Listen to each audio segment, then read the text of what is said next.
अरिहन्त मंगलम् सिद्धा मंगलम् केवली प्रणतो धम्मो मंगलम्।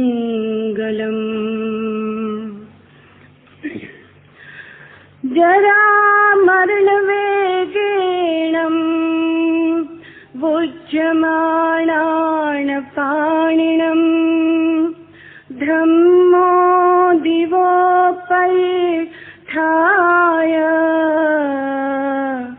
गई शरणं उत्तमम्।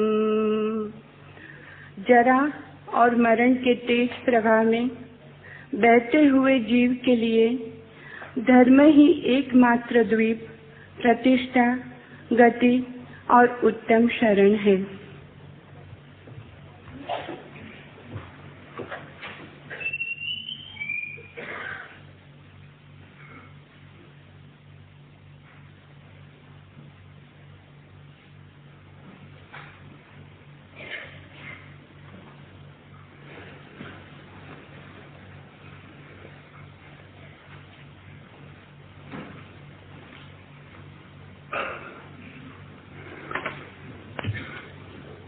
अरस्तु ने कहा है कि यदि मृत्यु न हो तो जगत में कोई धर्म भी न हो। ठीक ही है उसकी बात, क्योंकि अगर मृत्यु न हो तो जगत में कोई जीवन भी नहीं हो सकता। मृत्यु केवल मनुष्य के लिए है, इसे थोड़ा समझ लें। पशु भी मरते हैं, पौधे भी मरते हैं, लेकिन मृत्यु मानवीय घटना है। पौधे मरते हैं लेकिन उन्हें अपने मृत्यु का कोई बोध नहीं। पशु भी मरते हैं लेकिन अपनी मृत्यु के संबंध में चिंतन करने में असमर्थ है। तो मृत्यु केवल मनुष्य की ही होती है, क्योंकि मनुष्य जानकर मरता है, जानते हुए मरता है। मृत्यु निश्चित है, ऐसा बोध मनुष्य को है। चाहे मनुष्य कितना ही भुलाने की कोशिश करे, चाहे कितना ही अपने को छिपाए, पलायन करे, चाहे कितने ही आयोजन करे सुरक्षा के, भुलावे के, लेकिन हृदय की गहराई में मनुष्य जानता है कि मृत्यु से बचने का कोई उपाय नहीं है। मृत्यु के संबंध में पहली बात तो ये ख्याल में ले लेनी चाहिए कि मनुष्य अकेला प्राणी है जो मरता है। मरते तो पौधे और पशु भी हैं, लेकिन उनके मरने का भी बोध मनुष्य को होता है, उन्हें नहीं होता। उनके लिए मृत्यु एक अचेतन घटना है, और इसलिए पौधे और पशु धर्म को जन्म देने में असमर्थ हैं। जैसे ही मृत्यु चेतन बनती है, वैसे ही धर्म का जन्म होता है। जैसे ही ये प्रतीति साफ हो जाती है कि मृत्यु निश्चित है, वैसे ही जीवन का सारा अर्थ बदल जाता है। क्योंकि अगर मृत्यु निश्चित है तो फिर जीवन की जिन क्षुद्रताओं में हम जीते हैं, उनका सारा अर्थ खो जाता है। मृत्यु के संबंध में दूसरी बात ध्यान देने में जरूरी है कि वो निश्चित है। निश्चित का मतलब ये नहीं कि आपकी तारीख, घड़ी निश्चित है। निश्चित का मतलब ये कि मृत्यु की घटना निश्चित है, होगी ही। लेकिन अगर ये भी बिल्कुल साफ हो जाए कि मृत्यु निश्चित है, होगी ही, तो भी आदमी निश्चिंत हो सकता है। जो भी निश्चित हो जाता है उसके बाबत हम निश्चिंत हो जाते, चिंता मिट जाती है। मृत्यु के संबंध में तीसरी बात महत्वपूर्ण है, और वो ये है कि मृत्यु निश्चित है, लेकिन एक अर्थ में अनिश्चित भी है। होगी तो, लेकिन कब होगी इसका कोई भी पता नहीं। होना निश्चित है, लेकिन कब होगी इसका कोई भी पता नहीं है। निश्चित है और अनिश्चित भी। होगी भी, लेकिन तय नहीं है कब होगी। इससे चिंता पैदा होती है। जो बात होने वाली है और फिर भी पता न चलता हो कब होगी, अगले क्षण हो सकती है और वर्षों भी टल सकती है। विज्ञान की चेष्टा जारी रही तो शायद सदियों भी टल सकती है। इससे चिंता पैदा होती। किरगार्ड ने कहा है, मनुष्य की चिंता तभी पैदा होती है जब एक अर्थ में कोई बात निश्चित भी होती है और एक दूसरे अर्थ में निश्चित नहीं भी होती। तब उन दोनों के बीच में मनुष्य चिंता में पड़ जाता है। मृत्यु की चिंता से ही धर्म का जन्म हुआ है।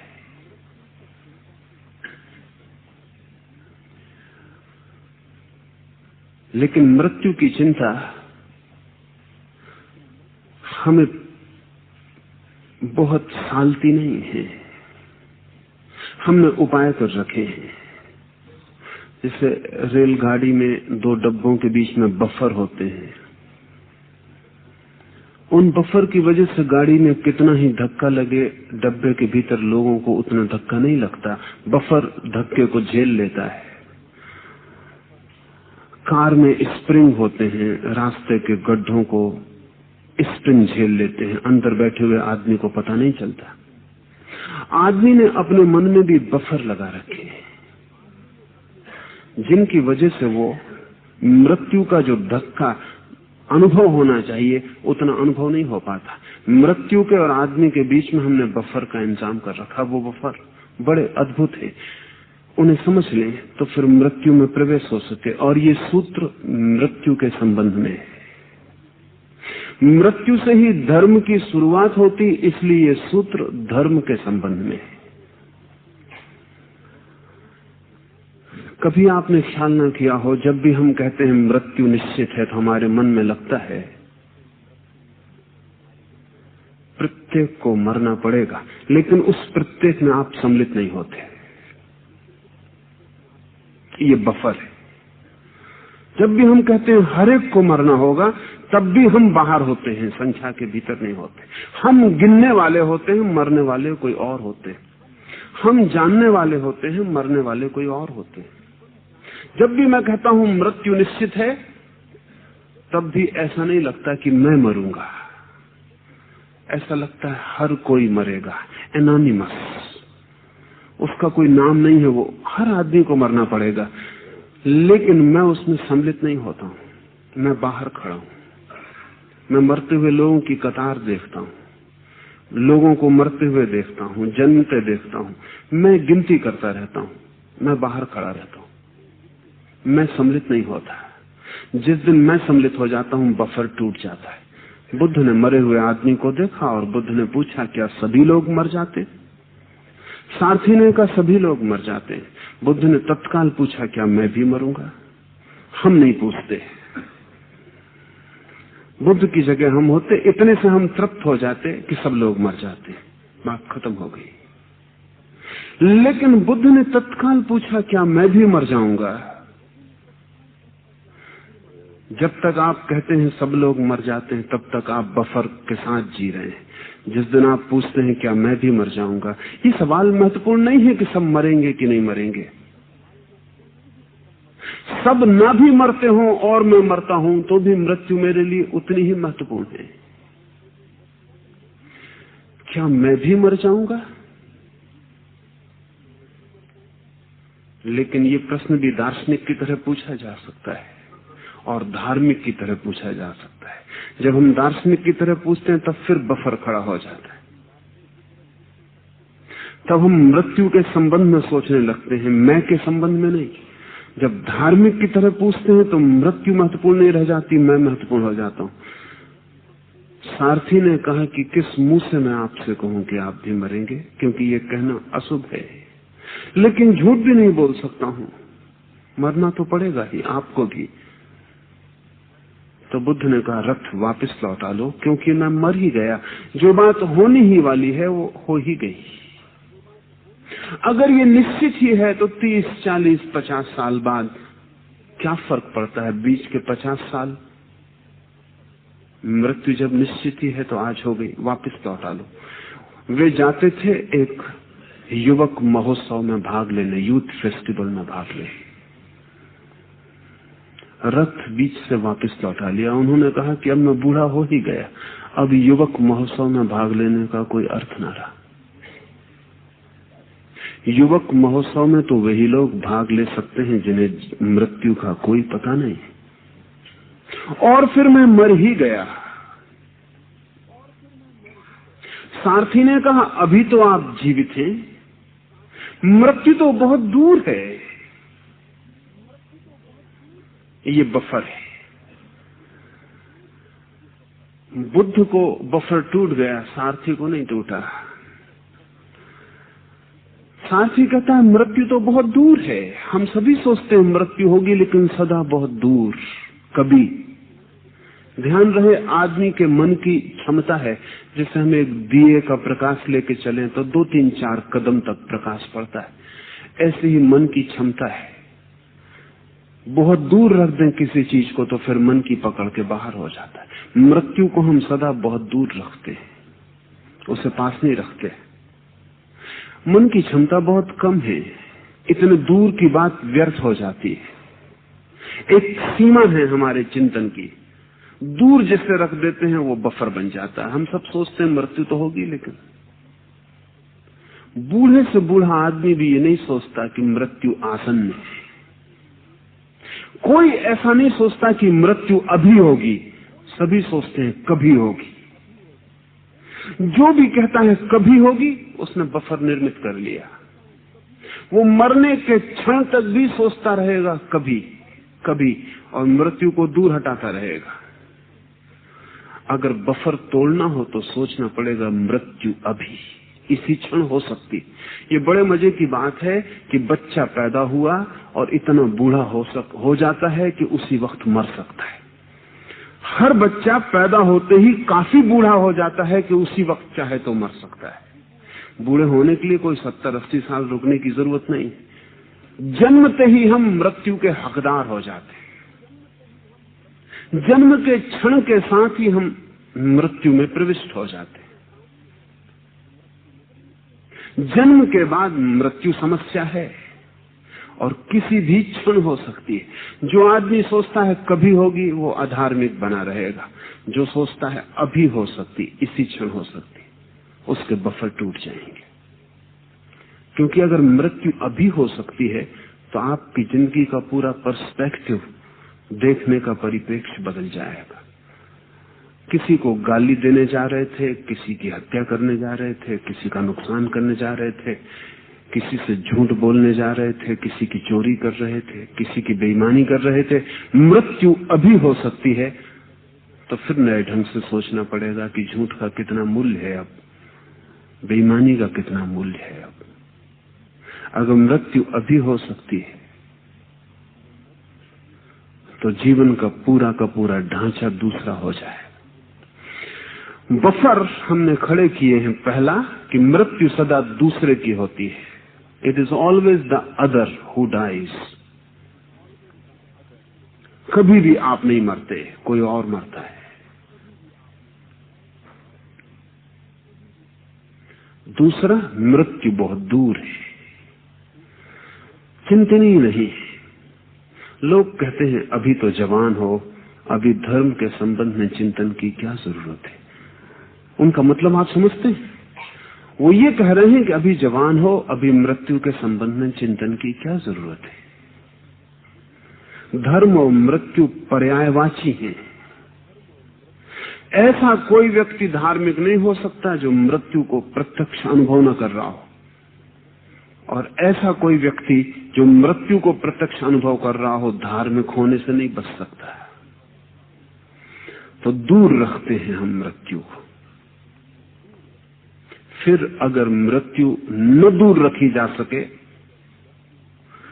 और कभी कभी मृत्यु बहुत निकट आ जाती है। जब आपका कोई निकट जन मरता है तो मृत्यु बहुत निकट आ जाती है, करीब करीब आपको मार ही डालती है। कुछ न कुछ तो आपके भीतर भी मर जाता है, क्योंकि हमारा जीवन बड़ा सामूहिक है। मैं जिसे प्रेम करता हूं उसकी मृत्यु में मैं भी थोड़ा तो मरूंगा ही, क्योंकि उसके प्रेम ने जितना मुझे जीवन दिया था वो तो टूट ही जाएगा, उतना हिस्सा तो मेरे भीतर खंडित हो ही जाएगा, उतना तो भवन गिर ही जाएगा। आपको ख्याल में नहीं, अगर सारी दुनिया मर जाए और आप अकेले रह जाएं तो आप जिंदा नहीं होंगे, क्योंकि सारी दुनिया ने आपके जीवन को जो दान दिया था वो तिरोहित हो जाएगा। आप प्रेत हो जाएंगे, जीते जीते भूत प्रेत की स्थिति हो जाएगी। तो जब मृत्यु बहुत निकट आ जाती है तो ये बफर काम नहीं करते और धक्का भीतर तक पहुंचता है। तब हमने सिद्धांतों के बफर तय किए, तब हम कहते हैं आत्मा अमर है। ऐसा हमें पता नहीं है। पता हो तो मृत्यु तिरोहित हो जाती है, लेकिन पता उसी को होता है जो इस तरह के सिद्धांत बना के बफर निर्मित नहीं करता। ये जटिलता है। वही जान पाता है कि आत्मा अमर है जो मृत्यु का साक्षात्कार करता है। और हम बड़े कुशल हैं, हम मृत्यु का साक्षात्कार न हो इसलिए आत्मा अमर है ऐसे सिद्धांत को बीच में खड़ा कर लेते। ये हमारे मन की समझावन है। ये हम अपने मन को कह रहे हैं कि घबराओ मत, शरीर ही मरता है, आत्मा नहीं मरती, तुम तो रहोगे ही, तुम्हारे मरने का कोई कारण नहीं है। महावीर ने कहा है, बुद्ध ने कहा है, कृष्ण ने कहा है, सब ने कहा है कि आत्मा अमर है। बुद्ध कहें, महावीर कहें, कृष्ण कहें, सारी दुनिया कहे, जब तक आप मृत्यु का साक्षात्कार नहीं करते हैं आत्मा अमर नहीं है। तब तक आपको भली भांति पता है कि आप मरेंगे, लेकिन धक्के को रोकने के लिए बफर खड़ा कर रहे हैं। शास्त्र, सिद्धांत, शब्द बफर बन जाते। ये बफर न टूटे तो मौत का साक्षात्कार नहीं होता। और जिसने मृत्यु का साक्षात्कार नहीं किया वो अभी ठीक अर्थों में मनुष्य नहीं है, वो अभी पशु के तल पर जी रहा है। महावीर का ये सूत्र कहता है, जरा और मरण के तेज प्रवाह में बहते हुए जीव के लिए धर्म ही एकमात्र द्वीप, प्रतिष्ठा, गति और उत्तम शरण है। इसके एक एक शब्द को हम समझें। जरा और मरण के तेज प्रवाह में, इस जगत में कोई भी चीज ठहरी हुई नहीं है, परिवर्तित हो रही प्रतिपल। और इस प्रतिपल परिवर्तन में क्षीण हो रही है, जरा जीर्ण हो रही है।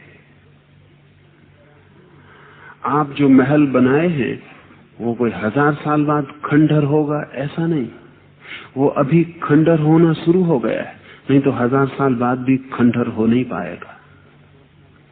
वो अभी जीर्ण हो रहा है, अभी जरा को उपलब्ध हो रहा है। इसे हम ठीक से समझ लें, क्योंकि ये भी हमारी मानसिक तरकीबों का एक हिस्सा है कि हम प्रक्रियाओं को नहीं देखते, केवल छोरों को देखते। एक बच्चा पैदा हुआ तो हम एक छोर देखते हैं कि बच्चा पैदा हुआ, एक बूढ़ा मरा तो हम एक छोर देखते हैं कि एक बूढ़ा मरा। लेकिन मरना और जन्मना एक ही प्रक्रिया के हिस्से हैं, ये हम कभी नहीं देखते। हम छोर देखते हैं, प्रोसेस नहीं, प्रक्रिया नहीं। जबकि वास्तविक चीज प्रक्रिया है, छोर तो प्रक्रिया के अंग मात्र है। हमारी आंख केवल छोर को देखती है, शुरू देखती है, अंत देखती, मध्य नहीं देखती। और मध्य ही महत्वपूर्ण है, मध्य से ही दोनों जुड़े हैं। बच्चा पैदा हुआ, ये एक प्रक्रिया है पैदा होना, मरना एक प्रक्रिया है, जीना एक प्रक्रिया है। ये तीनों प्रक्रियाएं एक ही धारा के हिस्से हैं। इसे हम ऐसा समझें कि बच्चा जिस दिन पैदा हुआ उसी दिन मरना भी शुरू हो गया, उसी दिन जरा ने उसको पकड़ लिया, उसी दिन जीर्ण होना शुरू हो गया, उसी दिन बूढ़ा होना शुरू हो गया, फूल खिला और कुम्हलाना शुरू हो गया। खिलना और कुम्हलाना हमारे लिए दो चीजें हैं, फूल के लिए एक ही प्रक्रिया है। अगर हम जीवन को देखें तो वहां चीजें टूटी हुई नहीं है, सब जुड़ा हुआ है, सब संयुक्त है।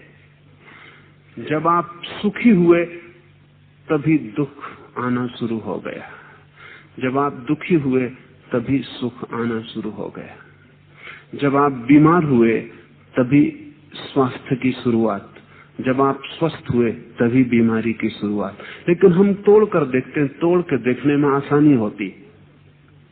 क्यों आसानी होती? क्योंकि तोड़ के देखने में बड़ी जो आसानी होती है वो ये है कि अगर हम स्वास्थ्य और बीमारी को एक ही प्रक्रिया समझें तो वासना के लिए बड़ी कठिनाई हो जाएगी।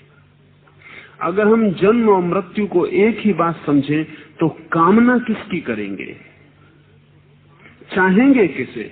हम तोड़ लेते हैं दो में, जो सुखद है उसे अलग कर लेते, जो दुखद है उसे अलग कर लेते। मन में जगत में तो अलग नहीं हो सकता, अस्तित्व तो एक है, विचार में अलग कर लेते, फिर हमें आसानी हो जाती। जीवन को हम चाहते हैं, मृत्यु को हम नहीं चाहते, सुख को हम चाहते हैं, दुख को हम नहीं चाहते।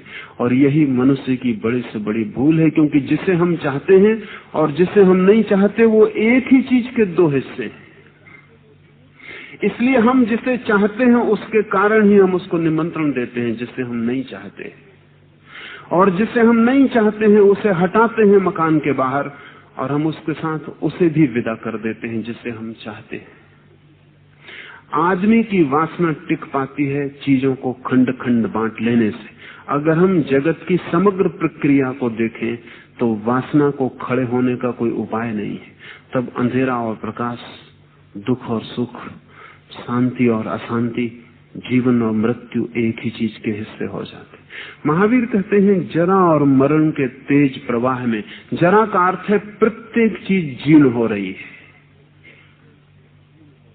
एक क्षण भी कोई चीज बिना जीर्ण हुए नहीं रह सकती। होने का अर्थ ही जीर्ण होना है, अस्तित्व का अर्थ ही परिवर्तन है। तो बच्चा भी क्षीण हो रहा है, जीर्ण हो रहा है, महल भी जीर्ण हो रहा है, ये पृथ्वी भी जीर्ण हो रही है, ये सौर परिवार भी जीर्ण हो रहा है, ये हमारा जगत भी जीर्ण हो रहा है, और एक दिन प्रलय में लीन हो जाएगा। जो भी है, महावीर ने बड़ी अद्भुत बात कही है। महावीर कहते हैं जो भी है उसे हम अधूरा देखते हैं इसलिए कहते हैं है। अगर हम ठीक से देखें तो हम कहेंगे जो भी है वो साथ में हो रहा है, साथ में नहीं भी हो रहा है। दोनों चीजें एक साथ चल रही हैं। जैसे जन्म और मौत दो पैर हों और जीवन दोनों पैरों पर चल रहा हो। जो भी है वो हो भी रहा है और साथ ही नहीं भी हो रहा है, जीर्ण भी हो रहा है। इसलिए महावीर की बात थोड़ी जटिल मालूम पड़ी, क्योंकि हम फिर भाषा में हमें आसानी पड़ती है। ये कहना आसान होता है कि फला आदमी बच्चा है, फला आदमी जवान है, फला आदमी बूढ़ा है, लेकिन ये हमारा विभाजन ऐसे ही है जैसे हम कहें ये गंगा हिमालय की, ये गंगा मैदानों की, ये गंगा सागर की। लेकिन गंगा एक है। वो जो पहाड़ पर बहती है वही मैदान में बहती है, वो जो मैदान में बहती है वही सागर में गिरती है। बच्चा, जवान, बूढ़ा एक धारा है, एक गंगा है। बांट के हमें आसानी होती है। हमारी आसानी के कारण हम असत्य को पकड़ लेते हैं। ध्यान रखें, हमारे अधिक असत्य आसानियों के कारण, कन्वीनियंस के कारण पैदा होते हैं। सुविधापूर्ण है इसलिए असत्य को पकड़ लेते हैं। सत्य असुविधापूर्ण मालूम होता है। सत्य कई बार तो इतना इनकन्वीनियंट, इतना असुविधापूर्ण मालूम होता है कि उसके साथ जीना मुश्किल हो जाए, हमें अपने को बदलना ही पड़े। अगर आप बच्चे में बूढ़े को देख सकें और जन्म में मृत्यु को देख सकें तो बड़ा असुविधापूर्ण होगा। कब मनाएंगे खुशी और कब मनाएंगे दुख, कब बजाएंगे बैंड बाजे और कब करेंगे मातम, बहुत मुश्किल हो जाएगा, बहुत कठिन हो जाएगा। सभी चीजें अगर संयुक्त दिखाई पड़े तो हमारे जीने की पूरी व्यवस्था हमें बदलनी पड़ेगी। जीने की जैसी हमारी व्यवस्था है वो बटी हुई कैटेगरीज, कोटियों में है। तो हम जरा को नहीं देखते जन्म में। न देखने का एक कारण ये भी है कि ये तेज है प्रवाह, ये जो प्रक्रिया है बहुत तेज है। इसको देखने की बड़ी सूक्ष्म आंख चाहिए। उसको महावीर तत्व दृष्टि कहते हैं। अगर गति बहुत तेज हो तो हमें दिखाई नहीं पड़ती। अगर पंखा बहुत तेज चले तो फिर उसकी पखड़ियां दिखाई नहीं पड़ती। इतना तेज भी चल सकता है पंखा कि हमें ये दिखाई ही ना पड़े कि वो चल रहा है। बहुत तेज चले तो हमें मालूम पड़े कि ठहरा हुआ है। जितनी चीजें हमें ठहरी हुई मालूम पड़ती हैं, वैज्ञानिक कहते हैं उनकी तेज गति के कारण। गति इतनी तेज है कि हम उसे अनुभव नहीं कर पाते। जिस कुर्सी पर आप बैठे हैं उसका एक एक अणु बड़ी तेज गति से घूम रहा है, लेकिन वो हमें पता नहीं चलता क्योंकि गति इतनी तेज है कि हम उसे पकड़ नहीं पाते। हमारी गति को समझने की सीमा है। अणु की गति हम नहीं पकड़ पाते, वो बहुत सूक्ष्म है। जरा की गति और भी सूक्ष्म और तीव्र है। जरा का अर्थ है हमारे भीतर वो जो जीवन धारा है वो प्रतिपल क्षीण हो रही है। हम जिसे जीवन कहते हैं वो प्रतिपल बुझ रहा है। हम जिसे जीवन का दिया कहते हैं उसका तेल प्रतिपल चुक रहा है। ध्यान की सारी प्रक्रियाएं इस चुकते हुए तेल को देखने की प्रक्रियाएं, ये जरा में प्रवेश है। अभी जो आदमी मुस्कुरा रहा है उसे पता भी नहीं कि उसकी मुस्कुराहट जो उसके ओंठों तक आई है, हृदय से ओंठ तक उसने यात्रा की है। जब ओंठ पर मुस्कुराहट आ गई है उसे पता भी नहीं कि हृदय में शायद दुख और आंसू घने हो गए हों। इतनी तीव्र है गति कि जब आप मुस्कुराते हैं तब तक शायद मुस्कुराहट का कारण भी जा चुका होता है। इतनी तीव्र है गति कि जब आपको अनुभव होता है कि आप सुख में हैं तब तक सुख तिरोहित हो चुका होता है। वक्त लगता है आपको अनुभव करने में। और जीवन की जो धारा है जिसको महावीर कहते हैं सब चीज जरा को उपलब्ध हो रही है, वो इतनी त्वरित है कि उसके बीच के हमें गैप, अंतराल दिखाई नहीं पड़ते।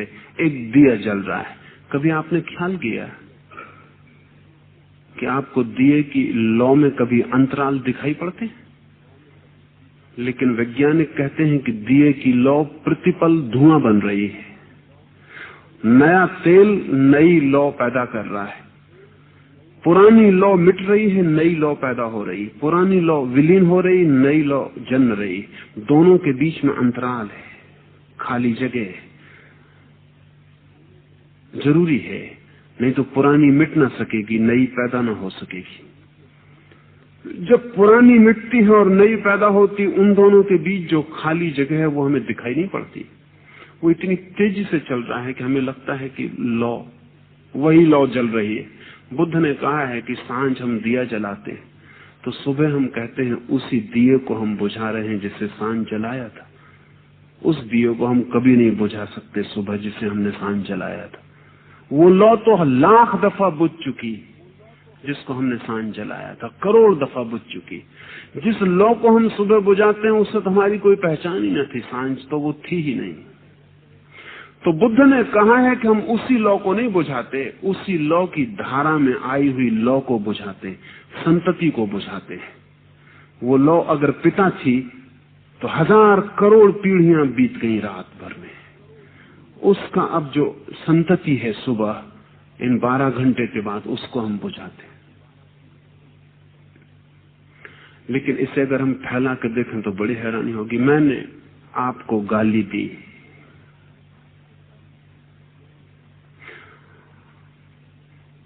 जब तक आप मुझे गाली लौटाते हैं, ये गाली उसी आदमी को नहीं लौटती जिसने आपको गाली दी थी।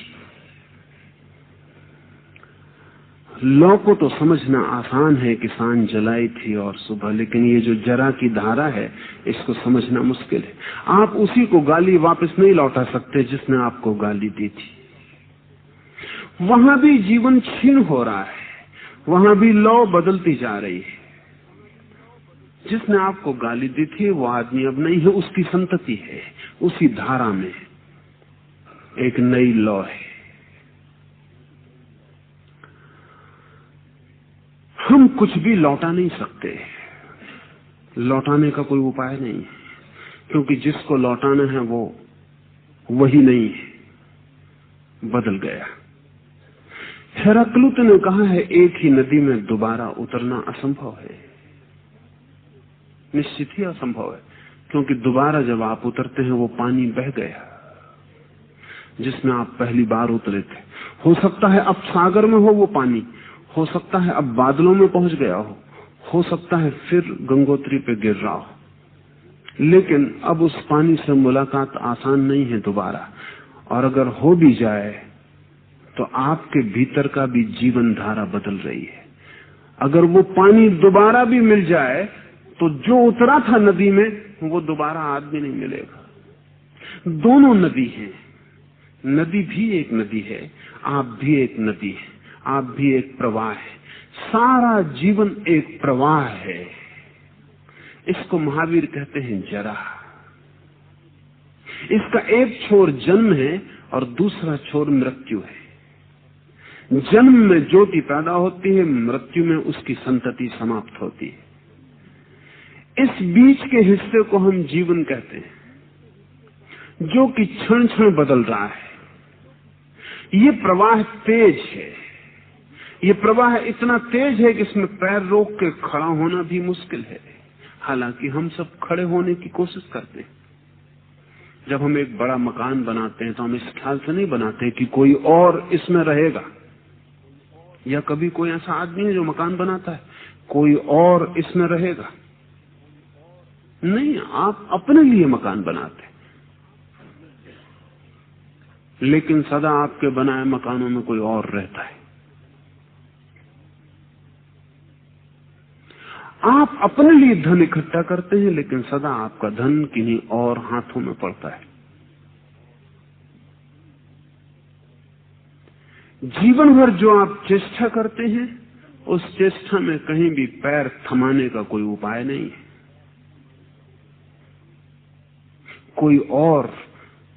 कोई और जहां हम खड़े होने की चेष्टा कर रहे थे खड़ा होता है, तो वो भी खड़ा नहीं रह पाता। ये बड़े मजे की बात है कि हम सब दूसरों के लिए जीते। एक मित्र को मैं जानता हूं, बूढ़े आदमी हैं अब तो, 15 वर्ष पहले जब मुझे मिले थे तो उनका लड़का एमए करके यूनिवर्सिटी के बाहर आया था। तो उन्होंने मुझे कहा कि अब मेरी और तो कोई महत्वाकांक्षा नहीं है, मेरे लड़के को ठीक से नौकरी मिल जाए, इसकी शादी हो जाए, ये व्यवस्थित हो जाए। उनका लड़का व्यवस्थित हो गया, नौकरी मिल गई, उनके लड़के को अब 3 बच्चे हैं। अभी कुछ दिन पहले उनका लड़का मेरे पास आया और उसने कहा मेरी तो कोई ऐसी बड़ी आकांक्षा नहीं है, बस ये मेरे बच्चे ठीक से पढ़ लिख जाएं, इनकी ठीक से नौकरी लग जाए, ये व्यवस्थित हो जाए। इसको मैं कहता हूं उधार जीना। बाप इनके लिए जिए, ये अपने बेटों के लिए जी रहे हैं, इनके बेटे भी अपने बेटों के लिए जिएंगे। जीना कभी हो ही नहीं पाता, जीना कभी हो ही नहीं पाता। लेकिन तब सारी स्थिति बड़ी असंगत बेतुकी मालूम पड़ती। अगर मैं इन सज्जन से कहूं तो उनको दुख लगेगा मैंने सुन लिया और उनसे कुछ कहा नहीं। अगर मैं इनसे कहूं कि बड़ी अजीब बात है, तुम्हारे बेटे भी यही करेंगे कि अपने बेटों को जीने के लिए, मगर इस सारे उपद्रव का अर्थ क्या है? कोई आदमी जी नहीं पाता और सब आदमी उनके लिए चेष्टा करते हैं जो जिएंगे, और वो भी किन्हीं और के जीने के लिए चेष्टा करेंगे। इस सारी कथा का अर्थ क्या है? कोई अर्थ नहीं मालूम पड़ता, अर्थ मालूम पड़ेगा भी नहीं, क्योंकि जिस प्रवाह में हम खड़े होने की कोशिश कर रहे हैं, न हम खड़े हो सकते हैं, न हमारे बेटे खड़े हो सकते हैं, न उनके बेटे खड़े हो सकते हैं, न हमारे बाप खड़े हुए, न उनके बाप कभी खड़े हुए। जिस प्रवाह में हम खड़े होने की कोशिश कर रहे हैं उसमें कोई खड़ा हो ही नहीं सकता। इसलिए एक ही उपाय है कि हम सिर्फ आशा कर सकते हैं कि हमारे बेटे खड़े हो जाएंगे जहां हम खड़े नहीं हुए। इतना तो साफ हो जाता है कि हम खड़े नहीं हो पा रहे, फिर भी आशा नहीं छूटती, चलो हमारे खून का हिस्सा, हमारे शरीर का टुकड़ा कोई खड़ा हो जाए। लेकिन जब आप खड़े नहीं हो पाए तो ध्यान रखें, कोई भी खड़ा नहीं हो पाए। असल में जहां आप खड़े होने की कोशिश कर रहे हैं वो जगह खड़े होने की है ही नहीं।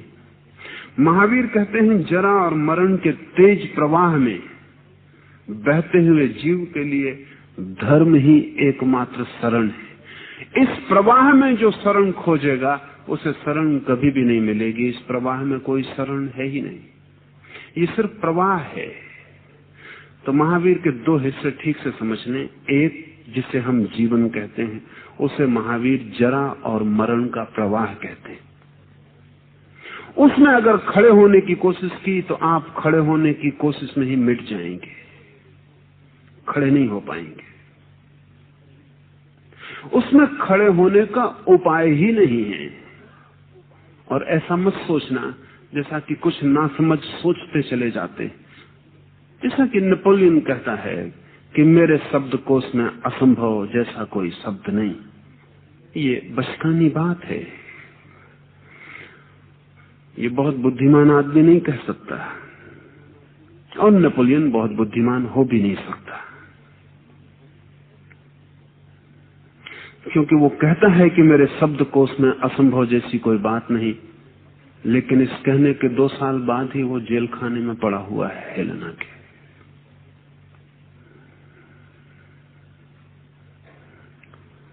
सोचता था सारे जगत को हिला दूं, सोचता था पहाड़ों को कह दूं कि हट जाओ तो उन्हें हटना पड़े।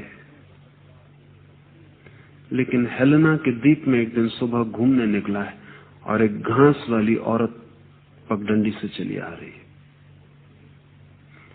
नेपोलियन के सहयोगी ने चिल्ला के कहा कि ओ घसियारन रास्ता छोड़ दे,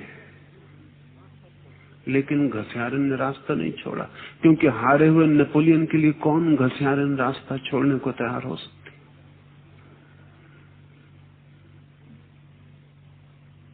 और मजा ये कि अंत में नेपोलियन को ही रास्ता छोड़ के नीचे उतर जाना पड़ा और घसियारन रास्ते से गुजर गई। ये वही नेपोलियन है जिसने कुछ ही दिन पहले कहा था कि मेरे शब्दकोश में असंभव जैसा कोई शब्द नहीं। अगर मैं आल्प्स पर्वत से कहूं कि हट तो उसे हटना पड़े। वो एक घसियारन को भी नहीं कह सकता कि हट। महावीर कहते हैं कि कुछ असंभव है। बुद्धिमान आदमी वो नहीं है जो कहता है कि कुछ भी असंभव नहीं है, न ही वो आदमी बुद्धिमान है जो कहता है सभी कुछ असंभव है। बुद्धिमान आदमी वो है जो ठीक से परख कर लेता है कि क्या असंभव है और क्या संभव है। बुद्धिमान आदमी वो है जो जानता है क्या असंभव है और क्या संभव है। एक बात निश्चित रूप से असंभव है कि जरा मरण के तेज प्रवाह में कोई शरण नहीं है, ये असंभव है। इसमें पैर जमा के खड़े हो जाने का कोई भी उपाय नहीं है। इस असंभव के लिए जो चेष्टा करते हैं वे मूढ़ हैं। असंभव का मतलब ये नहीं होता कि थोड़ी कोशिश करेंगे तो हो जाएगा। असंभव का यह मतलब नहीं होता कि संकल्प की कमी है इसलिए नहीं हो रहा है। असंभव का मतलब ये नहीं होता कि ताकत कम है इसलिए नहीं हो रहा। असंभव का मतलब होता है स्वभावता जो हो नहीं सकता, स्वभावता जो नहीं हो सकता, प्रकृति के नियम में जो नहीं हो सकता।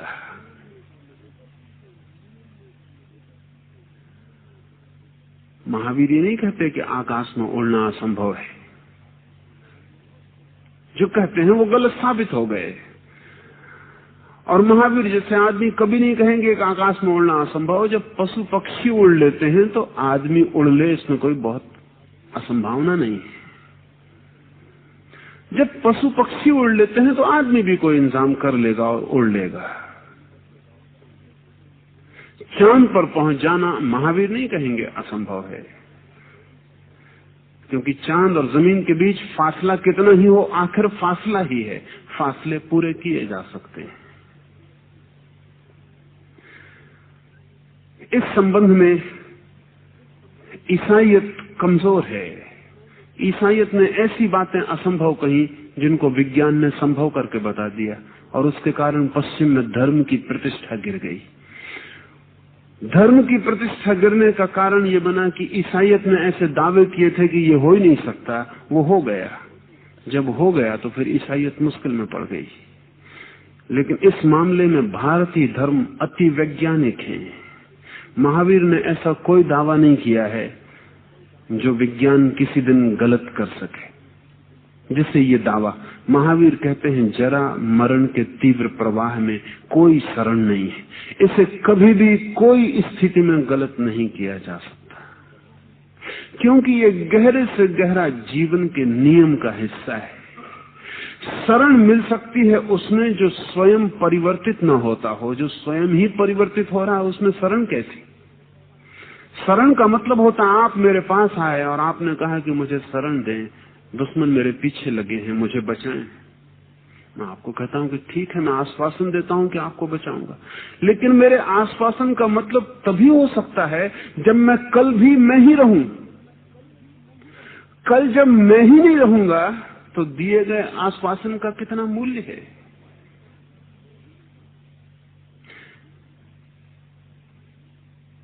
मैं खुद ही बदल रहा हूं तो मेरे आश्वासन का क्या अर्थ है?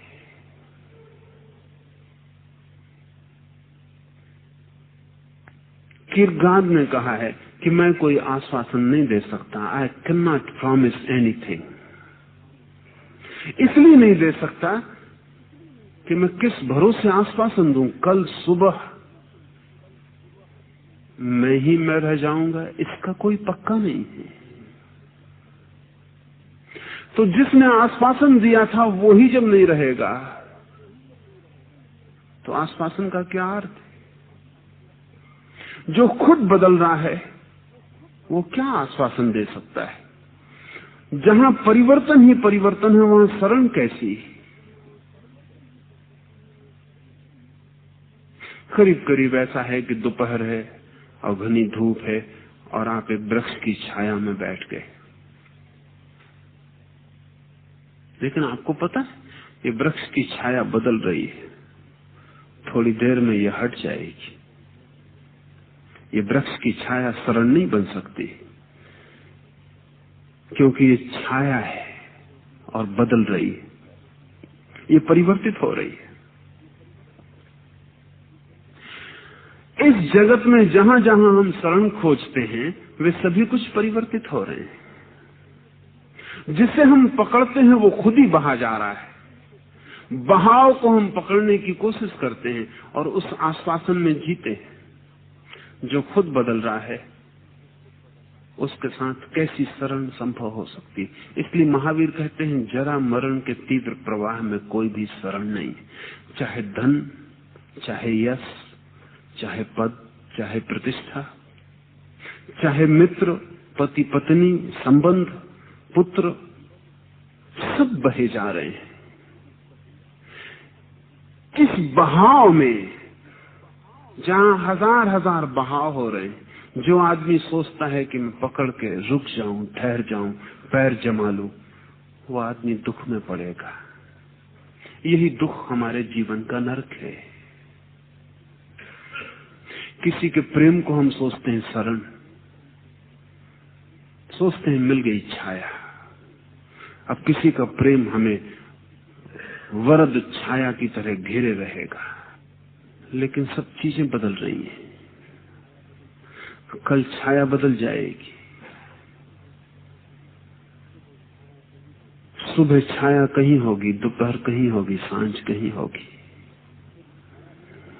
फिर छाया ही नहीं बदल जाएगी। आज घना था वृक्ष, कल पतझड़ आएगा, पत्ते ही गिर जाएंगे, कोई छाया न बनेगी। आज वृक्ष जवान था, कल बूढ़ा हो जाएगा। आज वृक्ष फैला था छाते की तरह आकाश में, कल सूखेगा।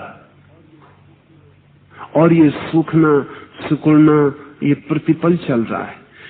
तो जो वृक्ष के नीचे बैठा है इस आशा बांध के कि मुझे छाया मिल गई, अब मैं एक जगह रह जाऊं, उसे आंख नहीं खोलनी चाहिए, पहली शर्त। अगर वो आंख खोलेगा तो कठिनाई में पड़ेगा, उसे अंधा होना चाहिए। और फिर चाहे कितनी ही धूप पड़े, उसे सदा यही व्याख्या करनी चाहिए कि ये छाया है। फिर चाहे कितना ही उल्टा हो जाए, वृक्ष में पतझड़ आ जाए, उसे मान ही चलना चाहिए कि फूल खिले हैं और बसंत की बहार है। हम सब यही कर रहे हैं। आज जो प्रेम है कल नहीं होगा, तब हम आंख बंद करके माने चले जाएंगे कि ये प्रेम है। आज जो मित्रता है कल नहीं होगी, तब भी हम माने चले जाएंगे कि ये मित्रता है। आज जो सुगंध थी कल दुर्गंध हो जाएगी, तब भी हम माने चले जाएंगे। आंख बंद करके हमें जीना पड़ता है, क्योंकि जहां हम शरण ले रहे हैं वहां शरण लेने योग्य कुछ भी नहीं है। और तब आंखें खोलने में डर लगने लगता है, तब हम अपने से ही भयभीत हो जाते हैं।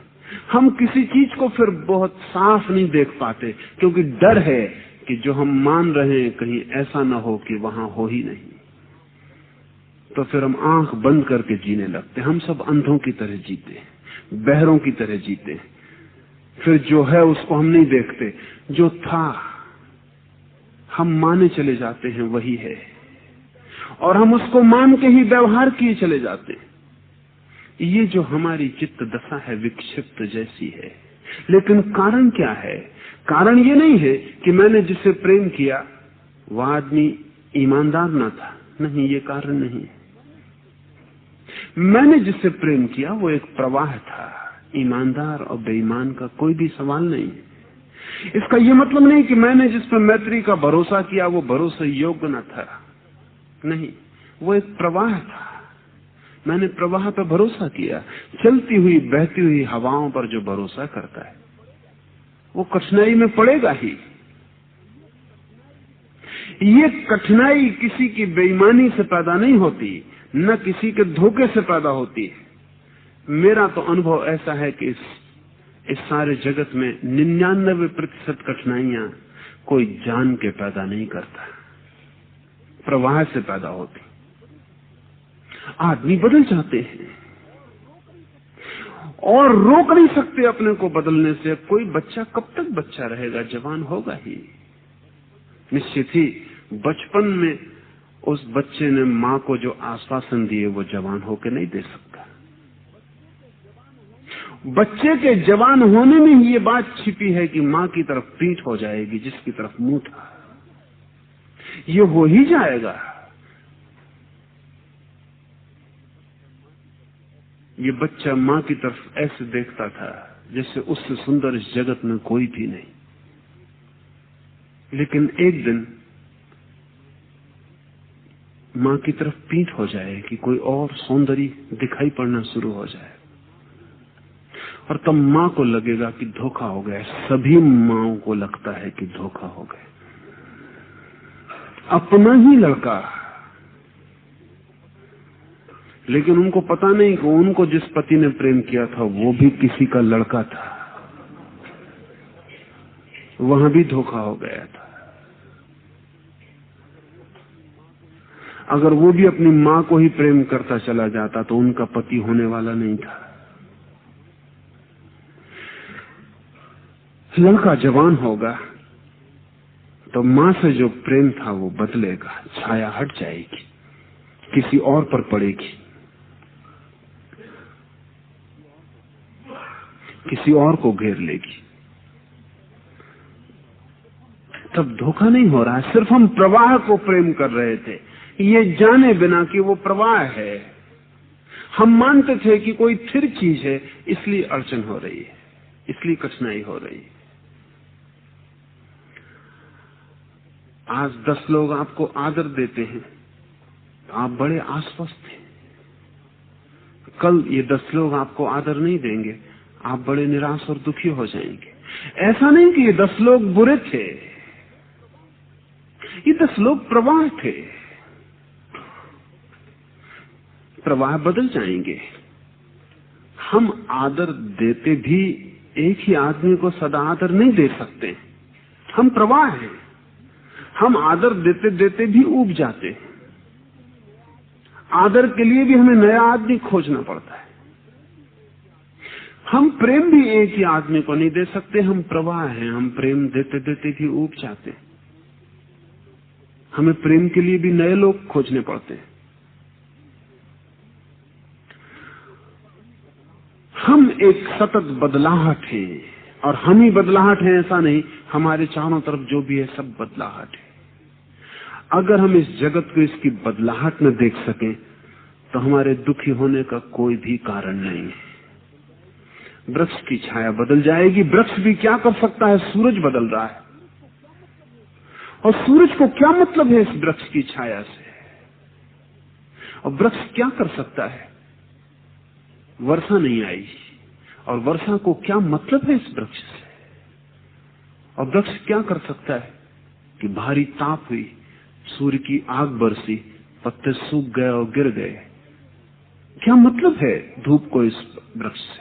और जो छाया में नीचे बैठा है, इस वृक्ष को क्या प्रयोजन है उस आदमी से कि वो छाया में नीचे बैठा है।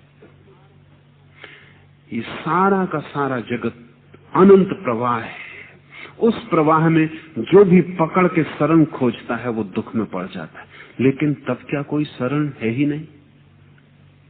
एक संभावना ये है कि शरण है ही नहीं, जैसा कि शोपेनहावर ने, जर्मन विचारक ने कहा, कोई शरण नहीं है, दुख अनिवार्य है। ये एक दशा है।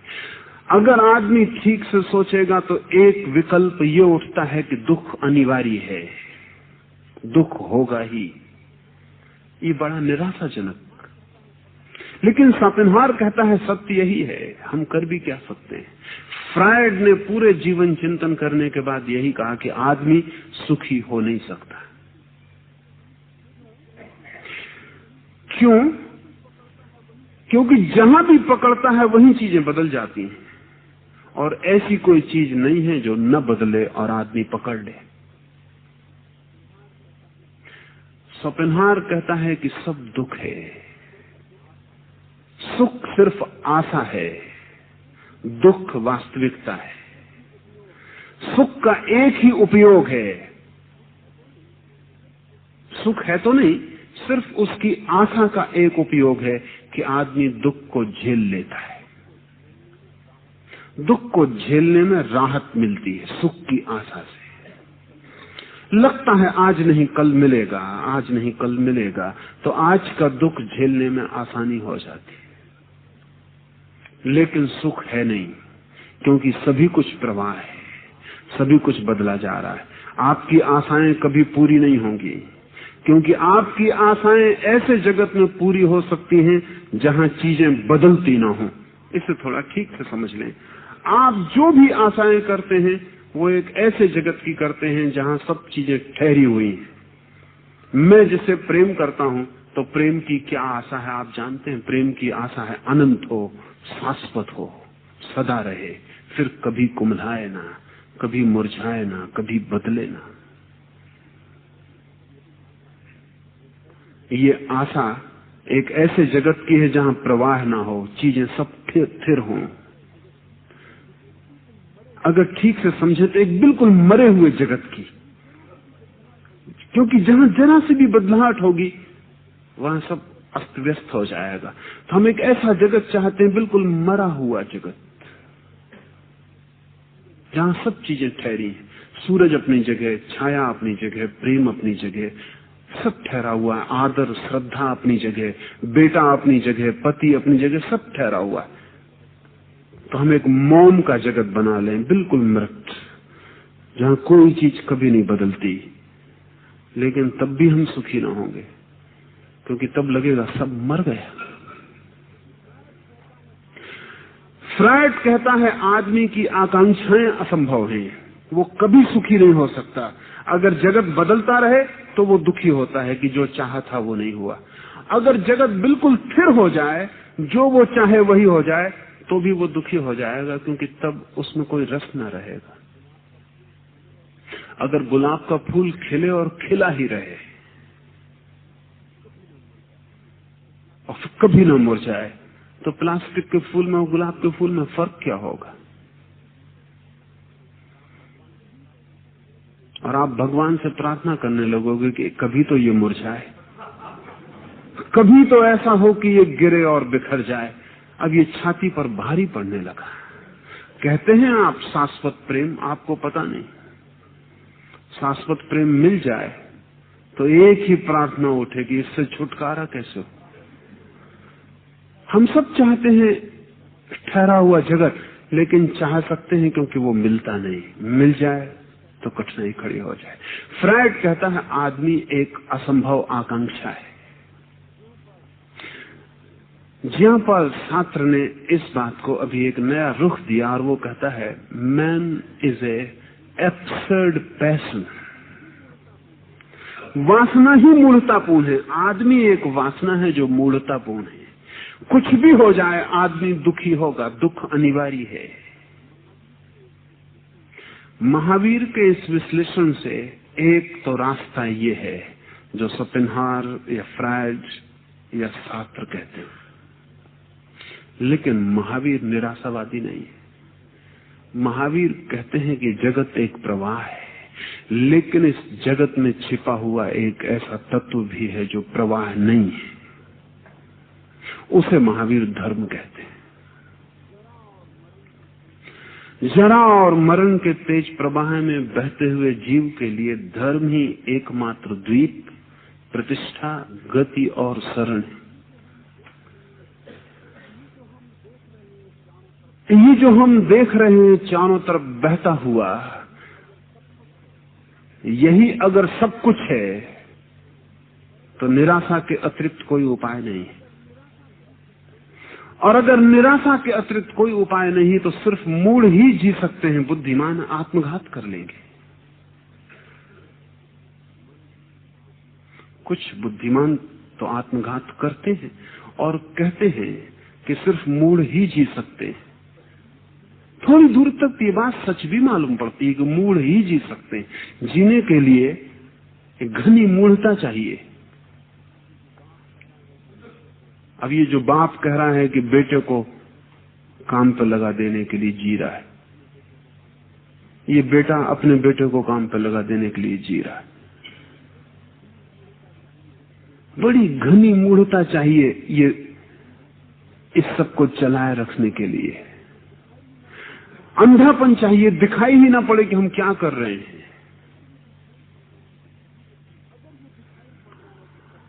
अगर ये दिखाई पड़ जाए कि सभी कुछ निराशा है और कहीं कोई शरण नहीं है, किसी चीज का कोई भरोसा नहीं, कहीं पैर टिक नहीं सकते, धारा प्रतिपल बही जा रही है और भविष्य अनजान है और हर घड़ी जीवन की मौत बनती जाती, हर सुख दुख में बदल जाता और हर जन्म अंततः मृत्यु को लाता है। अगर ये साफ दिखाई पड़ जाए तो आप तत्काल वहीं के वहीं बैठ जाएंगे। ये तो बहुत घबराने वाला होगा। ये बेचैन करेगा, ये संताप से भर देगा। और पश्चिम में इधर संताप बढ़ा है। पश्चिम में एक विचार दर्शन है एग्जिस्टेंशियलिज्म, अस्तित्ववाद। वो महावीर के पहले हिस्से से राजी, लेकिन महावीर अद्भुत आदमी मालूम पड़ते हैं। जीवन में सब दुख देखकर भी महावीर आनंदित है। ये बड़ी असंभव घटना मालूम पड़ती, क्योंकि महावीर और बुद्ध ने जीवन के दुख की जितनी गहरी चर्चा की है इस जगत में कभी किसी ने नहीं की। फिर भी महावीर से ज्यादा प्रफुल्लित, आनंदित और नाचता हुआ व्यक्तित्व खोजना मुश्किल है। महावीर से ज्यादा खिला हुआ आदमी खोजना मुश्किल है। शायद जमीन ने फिर ऐसा आदमी दोबारा नहीं देखा। कहानियां हैं महावीर के बाबत, वे बड़ी प्रीतिकर हैं। वे प्रीतिकर हैं कि महावीर अगर रास्ते पर चले तो कांटा भी अगर सीधा पड़ा हो तो तत्काल उल्टा हो जाता है, कहीं महावीर को गड़ ना जाए। कोई कांटा हुआ नहीं होगा। आदमी इतनी चिंता नहीं करते तो कांटे इतनी क्या चिंता करेंगे। आदमी महावीर को पत्थर मार जाते हैं, कान में खीलन ठोक जाते हैं, तो कांटे, और अगर कांटे ऐसी चिंता करते हैं तो आदमी से आगे निकल गए।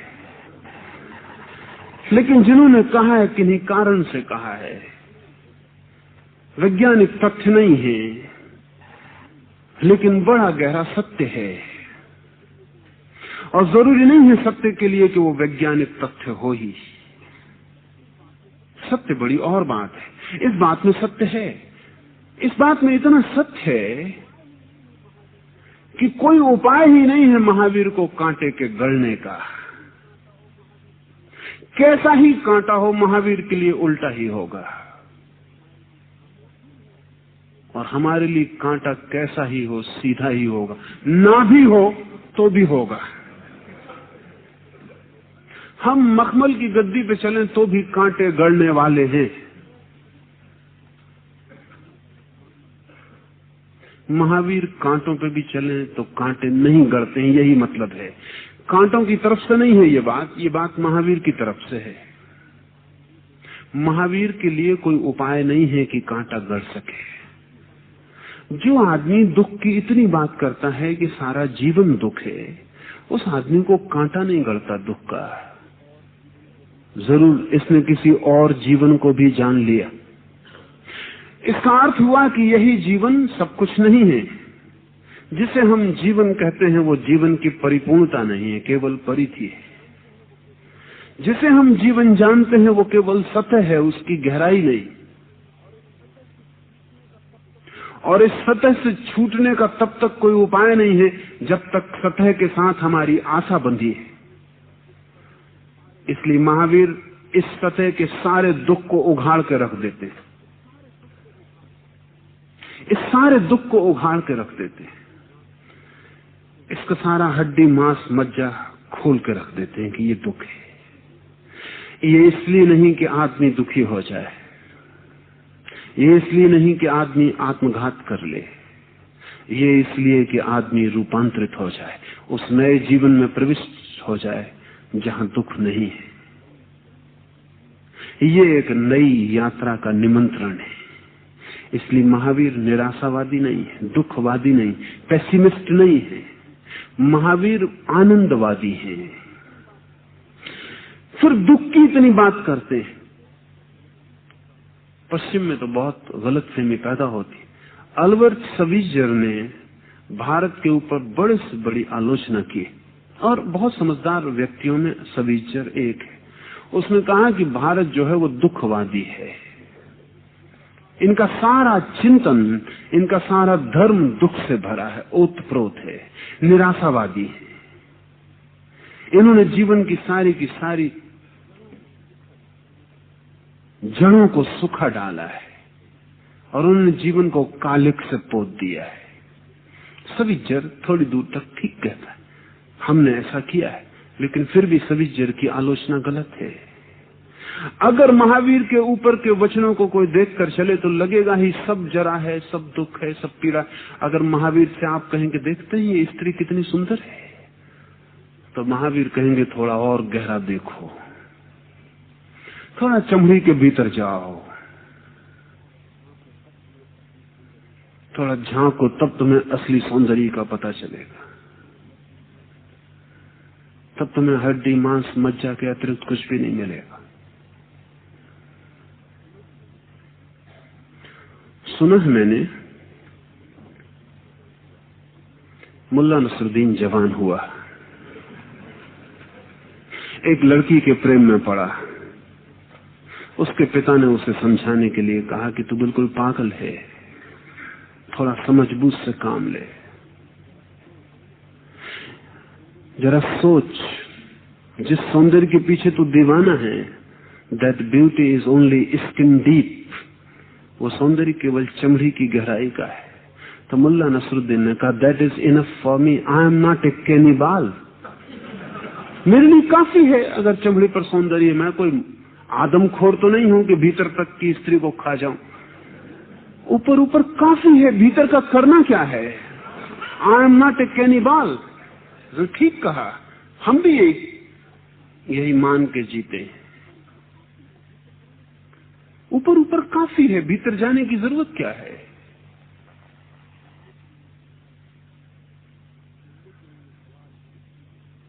लेकिन ये सवाल स्त्री का ही नहीं है, ये सवाल पुरुष का ही नहीं है, ये सवाल हमारे पूरे जीवन को देखने का है। ऊपर ही ऊपर जो मानते हैं काफी है, वे प्रवाह से कभी छुटकारा ना पा सकेंगे, क्योंकि प्रवाह के बाहर जो जगत है वो ऊपर नहीं है, वो भीतर है। लेकिन बड़ा मजा है, स्त्री के भीतर हड्डी मांस मज्जा ही अगर हो तो नसरुद्दीन ठीक कहता है कि इस झंझट में पड़ना ही क्यों। लेकिन स्त्री की हड्डी मांस मज्जा के भी भीतर जाने का उपाय है, और हड्डी मांस मज्जा के भीतर वो जो स्त्री की आत्मा है, वो प्रवाह के बाहर है। तो तीन बातें हम समझ लें, एक तो सतह है, फिर सतह के नीचे छिपा हुआ जगत है, और फिर सतह के नीचे के भी गहराई में छिपा हुआ केंद्र है। परिधि है, फिर परिधि और केंद्र के बीच का फासला है, और फिर केंद्र है। जब तक कोई केंद्र पर न पहुंच जाए तब तक न तो सत्य का कोई अनुभव है, न सौंदर्य का कोई अनुभव है। सौंदर्य का भी अनुभव तभी होता है जब हम किसी दूसरे व्यक्ति के केंद्र को स्पर्श करते हैं। प्रेम का भी वास्तविक अनुभव तभी होता है जब हम किसी व्यक्ति के केंद्र को छू लेते हैं, चाहे क्षण भर को ही सही, चाहे एक झलक ही क्यों ना हो। जीवन में जो भी गहन है, जो भी महत्वपूर्ण है, वो केंद्र है। लेकिन परिधि पर हम अगर घूमते रहें तो जन्मों जन्मों तक घूम सकते हैं। जरूरी नहीं है हम कितना घूमें इससे केंद्र पर पहुंच जाएं। एक आदमी एक चाक की परिधि पर बैठ जाए और घूमता रहे जन्मों जन्मों तक, कभी भी केंद्र पर नहीं पहुंचेगा। हम ऐसे ही घूम रहे हैं। इसलिए हमने इस जगत को संसार कहा है। संसार का अर्थ है एक चक्र जो घूम रहा है। उसमें दो उपाय हैं होने के। संसार में होने के दो ढंग हैं। एक ढंग है परिधि पर होना, एक ढंग है उसके केंद्र पर होना। केंद्र पर होना धर्म है। महावीर कहते हैं धर्म स्वभाव है, वत्थु सहावो धम। वो जो प्रत्येक वस्तु का स्वभाव है, उसका आंतरिक अंतरतम, वही धर्म है। महावीर के लिए धर्म का अर्थ रिलीजन नहीं है, ख्याल रखना, मजहब नहीं है। महावीर के लिए धर्म से मतलब हिंदू, जैन, ईसाई, बौद्ध, मुसलमान नहीं है। महावीर कहते हैं धर्म का अर्थ है तुम्हारा जो गहनतम स्वभाव है वही तुम्हारी शरण है। जब तक तुम अपने उस गहनतम स्वभाव को नहीं पकड़ पाते हो तब तक तुम प्रवाह में भटकते ही रहोगे, और प्रवाह में जरा और मृत्यु के सिवाय कुछ भी नहीं है। प्रवाह में है मृत्यु, केंद्र पर है अमृत। प्रवाह में है जरा दुख, केंद्र पर है आनंद। प्रवाह में है चिंता संताप, केंद्र पर है शून्य शांति। प्रवाह है संसार, केंद्र है मोक्ष। महावीर को अगर ठीक से समझें तो जहां जहां हम परत को पकड़ लेते हैं, परिवर्तनशील परत को, वही हम संसार में पड़ते हैं। जहां हम परिवर्तनशील परत को उघाड़ते हैं, उघाड़ते चले जाते हैं, तब तक जब तक कि अपरिवर्तित का दर्शन न हो जाए। ये उघाड़ने की प्रक्रिया ही योग है। और जिस दिन ये उघड़ जाता है और हम उस स्वभाव को जान लेते हैं जो शाश्वत है, जिसका कोई जन्म नहीं, फिर ही मृत्यु नहीं होगी। हम सब खोजना चाहते हैं जरूर अमृत। हम सब चाहते हैं कि ऐसी घड़ी आए जहां मृत्यु ना हो, लेकिन वो घड़ी आएगी जब हम उसको खोज लेंगे जिसका कोई जन्म नहीं हुआ। जब तक हम उसे न खोज लें जिसका कोई जन्म नहीं हुआ है, तब तक अमृत का कोई पता नहीं चलेगा। हम सब खोजना चाहते हैं आनंद, लेकिन आनंद से हमारा मतलब है दुख के विपरीत। महावीर कहते हैं आनंद से अर्थ है उसका जो कभी दुखी नहीं हुआ। ये बड़ी अलग बात है। हम चाहते हैं आनंद मिल जाए, लेकिन हम उसी मन से आनंद चाहते हैं जो सदा दुखी हुआ। जो मन सदा दुखी हुआ वो कभी आनंदित नहीं हो सकता, उसका स्वभाव दुखी होना है। महावीर कहते हैं आनंद चाहिए तो खोज लो उसे तुम्हारे भीतर जो कभी दुखी नहीं हुआ। फिर अगर चाहते हो अमृत तो खोज लो अपने भीतर उसे जिसका कभी जन्म नहीं हुआ। इसे वो कहते हैं धर्म। ये धर्म का महावीर का वही अर्थ है जो लाओसे का ताओ से है। धर्म से वही मतलब है जो हम इस अस्तित्व की आंतरिक प्रकृति, मेरे भीतर भी वो है, आपके भीतर भी वो है। आपके भीतर मुझे खोजना आसान न होगा। आपके पास में खोजने जाऊंगा तो आपकी परिधि ही मुझे मिलेगी। इसे थोड़ा देख लें। हम दूसरे आदमी को कभी भी उसके भीतर से नहीं देख सकते, या कि आप देख सकते हैं। आप दूसरे आदमी को सदा उसके बाहर से देख सकते हैं। आप मुस्कुरा रहे हैं तो मैं आपकी मुस्कुराहट देखता हूं, लेकिन आपके भीतर क्या हो रहा है ये मैं नहीं देखता। आप दुखी हैं तो आपके आंसू देखता हूं, आपके भीतर क्या हो रहा है ये मैं नहीं देखता। अनुमान लगाता हूं मैं कि आंसू हैं तो भीतर दुख होता होगा, मुस्कुराहट है तो भीतर खुशी होती होगी। दूसरा आदमी अनुमान है, इन्फ्रेंस है। भीतर तो मैं केवल अपने ही देख सकता हूं। तब हो सकता है ऊपर आंसू हो और भीतर दुख न हो, ऊपर मुस्कुराहट हो और भीतर दुख हो। भीतर तो मैं अपने ही देख सकता हूं। एक ही द्वार मेरे लिए स्वभाव में उतरने का खुला है, वो मैं स्वयं। दूसरा मेरे लिए बंद द्वार है, उससे मैं कभी नहीं उतर सकता। हम सब दूसरे से उतरने की कोशिश कर रहे हैं। हमारा प्रेम, हमारी मित्रता, हमारे संबंध सब दूसरे से उतरने की कोशिश। दूसरे से हम प्रवाह में ही रहेंगे। इसलिए महावीर ने बड़ी हिम्मत की बात कही। महावीर ने ईश्वर को भी स्वीकार नहीं किया, क्योंकि महावीर ने कहा ईश्वर भी दूसरा हो जाता है, दी अदर। उससे भी कुछ हल नहीं होगा। तो महावीर ने कहा कि मैं तो आत्मा को ही परमात्मा कहता हूं और किसी को परमात्मा नहीं कहता। कोई दूसरा परमात्मा नहीं, तुम स्वयं ही परमात्मा हो। एक ही द्वार है तुम्हारे अपने भीतर जाने का, वो तुम स्वयं हो। परिधि को छोड़ो और भीतर की तरफ हटो। क्या है उपाय, कैसे हम छोड़ें परिधि को? एक आखिरी सूत्र, जो भी बदल जाता हो समझो कि वो मैं नहीं हूं। शरीर बदलता चला जाता है, महावीर कहते हैं जो बदलता जाता है समझो कि मैं नहीं हूं। शरीर प्रतिपल बदल रहा है, एक धारा है। अभी आपका मां के पेट में गर्भाधान हुआ था, उस अणु का अगर चित्र आपके सामने रख दिया जाए तो आप ये पहचान भी ना सकेंगे कि आप ये थे, लेकिन एक दिन वही आपका शरीर था। फिर जिस दिन आप जन्मे थे वो तस्वीर आपके सामने रख दी जाए तो आप पहचान न सकेंगे कि ये मैं ही हूं। एक दिन वही आपका शरीर था। अगर आपके पिछले जन्म की लाश आपके सामने रख दी जाए तो आप पहचान न सकेंगे। एक दिन आप वही थे। अगर आपके भविष्य का कोई चित्र आपके सामने रख दिया जाए तो आप पहचान ना सकेंगे। एक दिन आप वो हो सकते हैं। शरीर प्रतिपल बदल रहा है। महावीर कहते हैं जो बदल रहा है वो मैं नहीं हूं।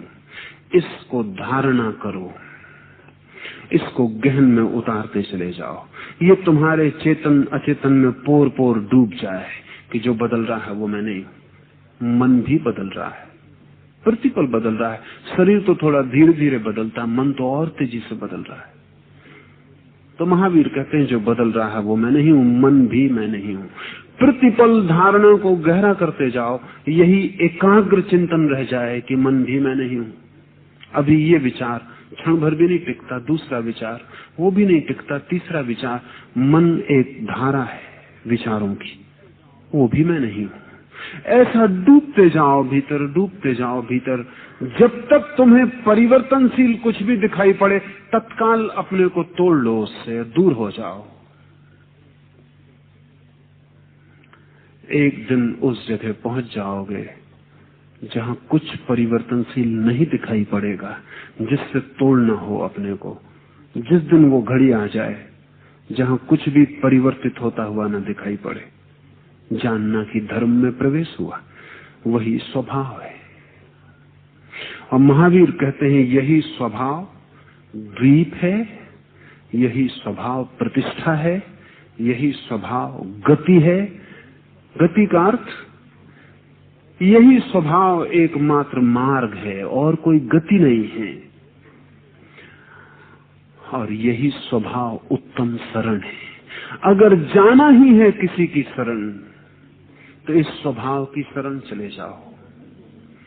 अगर किन्हीं चरणों में सिर रख ही देना है तो इसी स्वभाव के चरणों में सिर रख दो। और कोई चरण काम नहीं पड़ सकते, और कोई शरण सार्थक नहीं है। स्वभाव ही शरण है। और अगर हमने महावीर के चरणों में सिर रखा